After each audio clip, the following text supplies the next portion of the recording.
Halo Sobat Bisnis, kalau ngomong investasi kayaknya lagi banyak ya yang lagi menggeluti investasi, apalagi generasi Z dan generasi Y.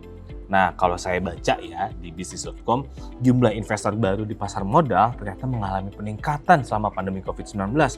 Otoritas Jasa Keuangan menyebut jumlah investor pasar modal untuk kalangan generasi X dan generasi Y meningkat dari yang tadinya 2,3 juta orang menjadi 6,1 juta orang. Nah, kalau dibedah, pertumbuhan investor pasar modal memang datangnya kebanyakan dari generasi X dan generasi Y. Pertumbuhan ini berdasarkan data Single Investor Identification atau SID. Data ini merupakan nomor identitas investor yang diambil dari KTP elektronik. Nomor ini dikeluarkan oleh PT KSEI atau Kustodian Central Efek Indonesia. Kendati demikian, kata bisnis.com nih di beritanya, generasi milenial perlu dibekali dengan literasi keuangan yang menyeluruh. Sebab tingkat pemahaman masyarakat terhadap produk layanan jasa keuangan formal dinilai masih relatif rendah ternyata.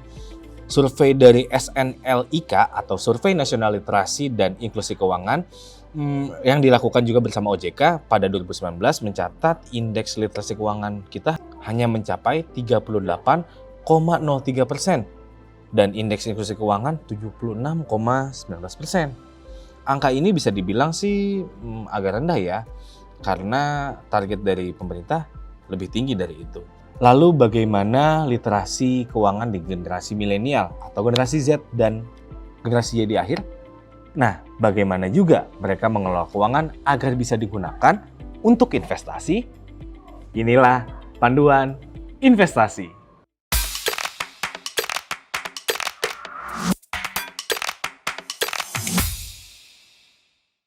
Oke Sobat Bisnis, kita masih dengan Andi Nugroho, salah satu financial planner yang juga sebagai penulis.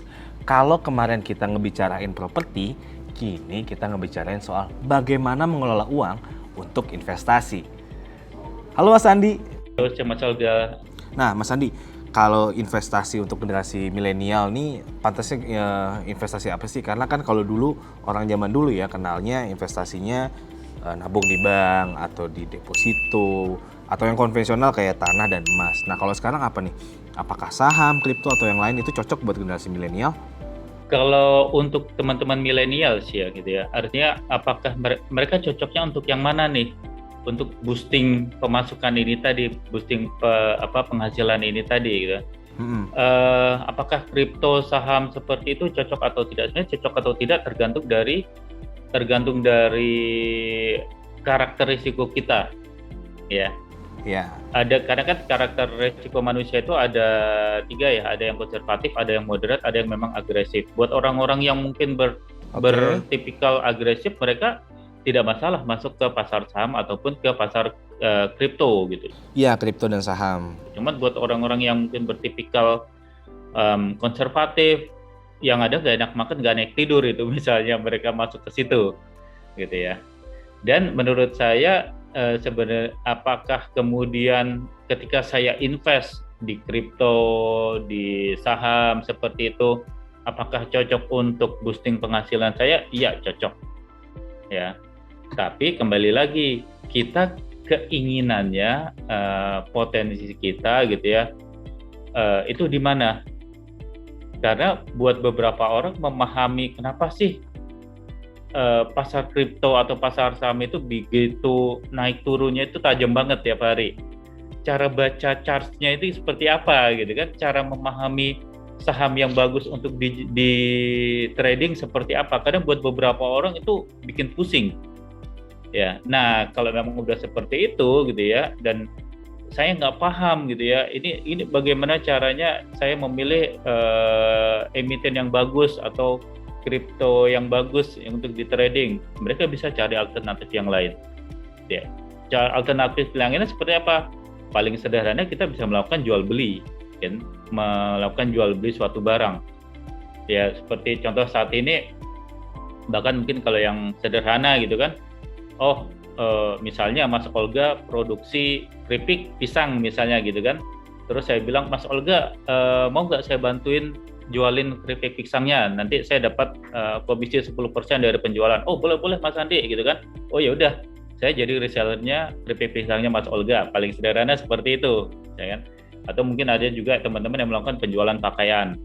Ada Jualan ya. jadi makanan, apparel saat ini kan juga lagi makin booming gitu kan, bukan lagi semakin booming di masa pandemik ini gitu.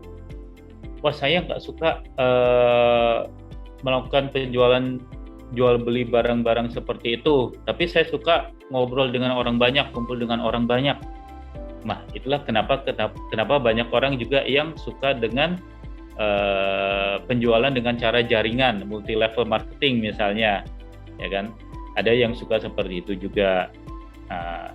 Terus ada lagi yang memilih, oh saya lebih suka menjadi agen properti, atau saya lebih suka menjadi agen asuransi. Ada. Jadi sebenarnya pilihannya banyak, tergantung dari kemudahan kita. Artinya gini, seberapa jauh kita bisa menguasai apa yang akan kita kerjakan, gitu kan? Seberapa jauh kita enjoy dengan apa yang kita kerjakan. Nah, itu yang memang akan membuat kita, ngedrive kita untuk seberapa besar nanti kita bisa mendatangkan tambahan penghasilan ini tadi, gitu ya. Bahkan menurut saya nih, nggak tertutup kemungkinan mungkin saya kantoran gitu kan, dan waktu saya nggak terlalu banyak, saya ingin menambah penghasilan mungkin dengan menjadi driver ojek online atau taksi online. Silakan saja gitu kan.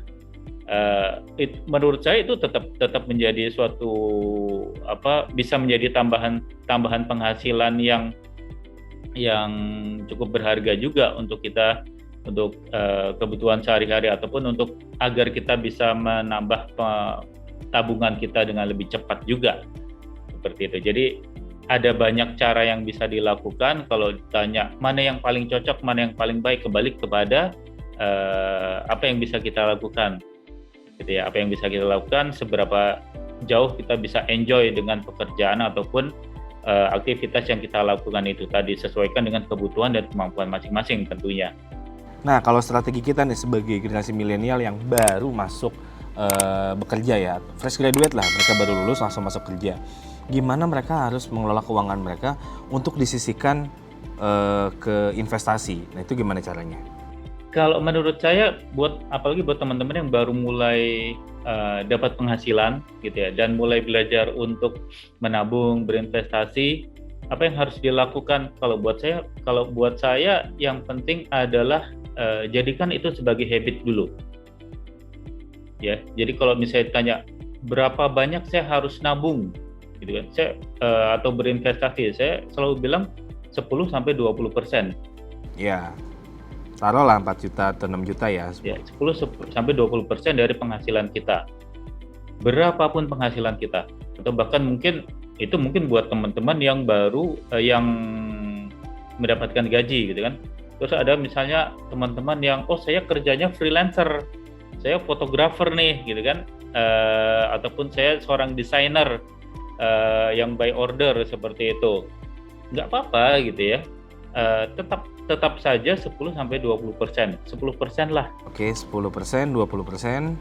Walaupun mungkin penghasilannya nggak terlalu besar, ataupun dirasa 10% dari penghasilan saya dapat apaan, nggak apa-apa, gitu ya. Tetap saja ditabung, tetap saja diinvestasikan, jadikan itu menjadi sebuah habit dulu. Ya, jadikan menjadi sebuah kebiasaan untuk kita bahwa saya harus menyisihkan dari penghasilan saya untuk saya investasikan, untuk saya tabung. Tujuannya apa? Ya ke depannya gitu kan, diharapkan dari apa yang saya investasikan dari sedikit demi sedikit ini, ya kata bahasa pepatah, lama-lama kan menjadi bukit gitu. Dibandingkan kemudian kita mengabaikan, saya malas, orderan lagi sepi gitu kan, saya bulan ini mungkin hanya dapat 1 juta, terus kemudian kalau saya sisihkan 10% hanya 100.000, saya dapat apaan? Jangan salah, 100.000 disisihkan masuk ke reksadana gitu ya, pertumbuhannya bisa mungkin 3%, 5% per bulannya, ya kan? Dan itu udah lumayan banget ketika kita memasukkannya ke pasar modal kan, artinya kita investasikan di pasar modal, dibandingkan itu uang 100.000 kita diamkan saja gitu kan, buat jajan sekali juga kita datang ke convenience store udah habis gitu kan uang segitu gitu kan. Mending dan itu jadikan sebagai sebuah kebiasaan dulu aja. Itu kuncinya tuh, jadikan sebuah kebiasaan dan pastinya ada disiplin. Ya, disiplin terus menabung, terus berinvestasi. Lama-lama ketika kita nanti penghasilannya makin besar gitu ya, itu kita akan dengan lebih mudah akan langsung ingat, oh ya saya harus sisihkan nabung dan investasi. Berarti harus menyisihkan uang ya, mau nggak mau harus wajib menyisihkan uang. Dan ini dilakukan di depan ketika kita mendapatkan penghasilan ini tadi. Jangan nanti-nanti gitu kan, oh saya jajan dulu baru kemudian saya tabung gitu, enggak. Tapi di depan dulu kita sisihkan, baru deh selebihnya itu kita nikmati. Seperti itu Mas Auda. Nah, kalau kita lihat kesadaran orang zaman sekarang, terutama untuk generasi milenial dengan financial planning itu gimana sih? Karena kan kalau dulu kita lihat orang memakai uang aja gitu. Saya mau punya duit sekian, saya mau beli ini, bodo amat gitu. Tidak memikirkan bagaimana saya harus mengatur keuangan saya supaya ada tabungan. Nah, kalau sekarang kayak gimana, Mas? Iya, oke. Kalau menurut saya saat ini sudah jauh lebih bagus ya. Artinya terus meningkat kesadaran orang-orang, apalagi anak-anak muda, anak-anak millennials untuk mengelola keuangan gitu ya. Minimal mereka udah mulai tergerak, udah mulai cari tahu gimana caranya saya bisa mulai invest. Oke, jadi harus mulai investasi ya. Ya, jadi banyak bahkan anak-anak yang usia kuliahan gitu kan, bahkan makanya di kampus-kampus mulai banyak pojok bursa gitu kan, pojok pasar modal. Itu menurut saya oke banget, cakep banget seperti itu. Itu membuat kita akan mulai melek paling tidak untuk berinvestasi. Nah, sambil kita berinvestasi, apa yang kita lakukan? Oke, kita rencanakan nih, gitu ya. Jadi artinya jangan hanya melulu mengejar cuan gitu ya, invest gitu ya, tapi juga kita kelola sebenarnya pengelolaannya yang bagus seperti apa sih, tujuannya seperti apa sih, ya resikonya seperti apa sih. Itu yang mesti kita pertimbangkan juga. Jadi menurut saya sudah jauh lebih bagus, sudah jauh lebih berkembang gitu ya. Jadi yang saya rasakan pertanyaan-pertanyaan bahkan tidak hanya sekedar bagaimana cara investasi gitu ya. Sudah banyak juga pertanyaan-pertanyaan bagaimana caranya memutus mata rantai menjadi sandwich generation seperti itu, atau bahkan ada yang sudah mulai terpikir nanti saya ketika sudah nggak pensiun, kalau ketika saya udah mulai masuk masa pensiun, dana pensiun saya dari mana? Oh iya, dana pensiun. Jadi itu yang membuat saya merasa saat ini kondisinya sudah jauh lebih bagus, sudah jauh lebih berkembang. Financial literacy orang Indonesia udah jauh lebih bagus lah ya dibandingkan mungkin 5-10 tahun yang lalu. Menurut saya seperti itu Mas Olga. Wah, ternyata banyak sekali ya cara agar kita bisa mengelola uang untuk investasi. Sebenarnya juga kalau investasi juga harus disesuaikan dengan karakter pribadi kita ya.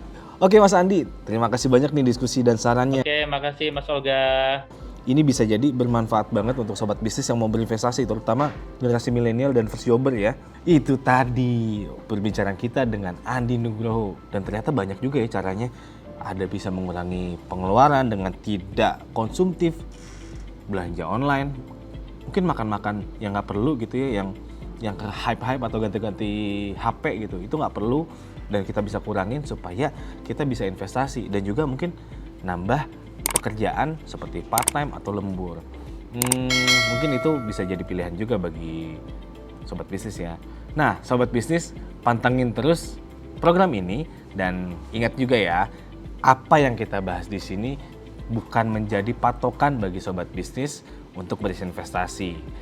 Jangan malas untuk membaca dan juga menambah literasi terkait investasi, pelajari fundamentalnya, dan yang pasti jangan ikut-ikutan ya.